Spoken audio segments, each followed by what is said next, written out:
हाँ जी, राम राम सर। स्वागत है आप सभी का हमारे चैनल पर एक बार फिर से।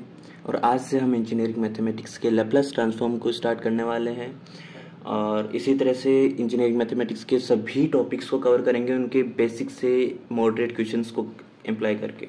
ठीक है, तो आज का हमारा जो क्वेश्चन है वो है लैप्लास ट्रांसफॉर्म ऑफ वन। बहुत ही बेसिक क्वेश्चन है। फर्स्ट ऑफ ऑल, आप लोगों को अगर मेरी बोलने की स्पीड तेज़ लग रही है तो आप वहाँ से प्लेबैक स्पीड से स्लो कर सकते हो, ठीक है, क्योंकि ये मेरा नेचुरल है। So Laplace transform of one जब हम देखेंगे तो हमारा जो यूनिवर्सल फॉर्मूला है लैप्लास ट्रांसफॉर्म का वो क्या है, Laplace of F of T. जब हमको एफ ऑफ टी वेरिएबल, जो टी वेरिएबल में हमारा फंक्शन है, उसका लैप्लास निकालना है, तो Laplace of F of T is equal to 0 to infinity limit के अंडर में E to the power minus S T and F of T, जिसका हमको लैप्लास निकालना है और उसको टी वेरिएबल डी टी के रेस्पेक्ट में हम जो है इंटीग्रेट कर देंगे 0 टू इन्फिनिटी लिमिट के अंडर में। सो एफ ऑफ टी हमारा क्या है यहाँ पे 1, जिसका हमको लैप्लास निकालना है। ठीक है, so F of T is equal to 1 है, तो 1 को हम वहाँ पे रख देंगे जहाँ पर एफ ऑफ टी हमको फॉर्मूले में गिवन है। So Laplace of 1 is equal to क्या हो जाएगा, 0 to infinity E to the power minus S T and जहाँ पे हमने 1 रखा है वहाँ पे क्या था हमारा F of T and D T. अब हमको क्या करना है, ई की पावर माइनस एस टी का हमें इंटीग्रेशन करना है। सो ई की पावर माइनस एस टी का क्या हो जाएगा, ई की power minus S t divided by minus S. जो हमारा टी का कोफिशिएंट है वो हमारा क्या हो जाएगा, डिवाइड में चला जाएगा। ठीक है, सो ई की power minus S t divided by minus s 0 to infinity limit के बीच में।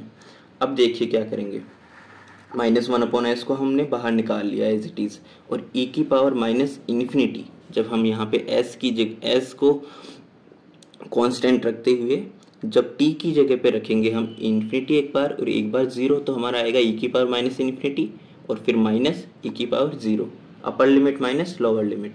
अब सबसे मेन चीज़ इंजीनियरिंग मैथमेटिक्स में ये रट के रख लो आप कि हमारा ई की पावर एक्स, ई की पावर माइनस एक्स में 0 और इन्फिनिटी की वैल्यूज़ क्या होती हैं। सो अगर मैं y is equal to f of x मानता हूँ, जो हमारा y है y एक्सिस, उसको मैं एफ ऑफ एक्स मान लेता हूँ और F of x is equal to E की पावर एक्स है, तो यहाँ से मेरे पास क्या हो जाएगा, एफ ऑफ एक्स और ये एक्स एक्सिस और मेरा फंक्शन है F of x is equal to E की पावर एक्स। तो अगर मैं ई की पावर एक्स की बात कर रहा हूँ तो मेरे पास ये फंक्शन होगा, ये वाला होगा ग्राफ, और ई की पावर माइनस एक्स की बात कर रहा हूँ तो ये वाला होगा, जहाँ पे ये 1 पे यहाँ पे कट करेगा वाई एक्सिस को।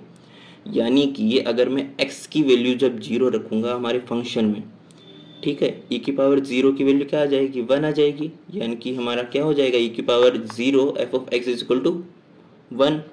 सो यहाँ पे ई की पावर माइनस इन्फिनिटी, ई की पावर माइनस इन्फिनिटी, यानी कि ये वाला ग्राफ ई की पावर माइनस इन्फिनिटी हमारा 0 होगा। कैसे, 1 अपॉन में ई की पावर इन्फिनिटी होता है, तो 1 अपॉन इन्फिनिटी कितना हो गया, 0।